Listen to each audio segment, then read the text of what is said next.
Hello అండి, welcome back to my channel Anjali's world.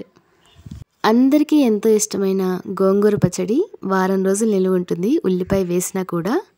ఎలా చేసుకోవాలంటే, ఫ్రెష్ గోంగూర ఒక కట్ట తీసుకొని దానికి ఒక 20 ఎండుమిరపకాయలు తీసుకోవాలి. వాటిని నూనెలో వేయించుకోవాలి. మీడియం ఫ్లేమ్లో పెట్టి వేయించుకోవటం వల్ల మిరపకాయ లోపల కూడా వేగుతుంది.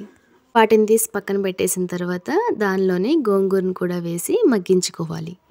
గోంగూరని కలుపుకుంటూ మగ్గించుకుంటూ ఉంటే మొత్తం గోంగూర అనేది చక్కగా ఉడుకుతుంది. అలాగే వాటర్ అనేది కూడా బయటకు వచ్చేస్తుంది. ఆ వాటర్లోనే గోంగూర కూడా చక్కగా మగ్గిపోతుంది. ఇలా మగ్గిపోయిన తర్వాత కాసేపు చల్లారనివ్వాలి. ఇప్పుడు రోటిలో మనం ఎండుమిరపకాయలు వేసుకొని దానిలోనే కొద్దిగా కల్లుప్పు, అలాగే జీలకర్ర, వెల్లుల్లి ఇవన్నీ వేసి దంచుకోవాలి. మెత్తగా దంచుకుంటే మనకి కారం అనేది బాగా పడుతుంది. గోంగూర పచ్చడి రోట్లో దంచితేనే బాగుంటుందండి. మొత్తం గింజలు నలిగేంత వరకు మెత్తగా దంచుకోవాలి.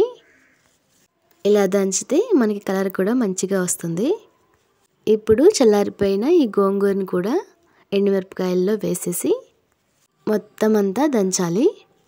ఒకసారి గరిటెతో కూడా తిప్పుకుంటూ దంచుకుంటూ ఉంటే మనకి అన్ని వైపులా ఆ కారం, ఆ పులుపు అనేది అంతా సరిసమానంగా వస్తుంది. ఇలా దంచిన తర్వాత తీసి ఒక గిన్నెలోకి పక్కన పెట్టుకోవాలి. తరువాత ఈ రోటిలోనే నేను చూపిస్తున్న విధంగా ఒక ఉల్లిపాయకి ఇలా ఘాట్లు పెట్టుకొని దంచుకోవాలి. కచ్చా పచ్చాగా దంచుకుంటే మనకి పచ్చడిలోకి టేస్టీగా ఉంటుంది.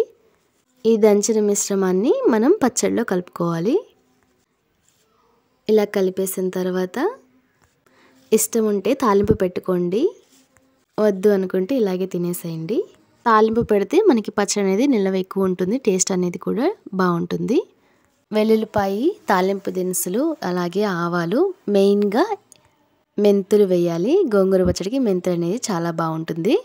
ఎండుమిర్చి, కరివేపాకు, ఉప్పు కూడా వేసి తాలింపు పెట్టుకొని ఆ తాలింపులో పచ్చడి అనేది వేసి మొత్తం కలుపుకోవాలి. అంతేనండి. ఇలా చేసుకుంటే మనకి వారం రోజుల వరకు నిల్వ ఉంటుంది. మీరు కూడా ట్రై చేయండి. నచ్చితే లైక్ చేయండి. అలాగే నా ఛానల్ని సబ్స్క్రైబ్ చేయండి.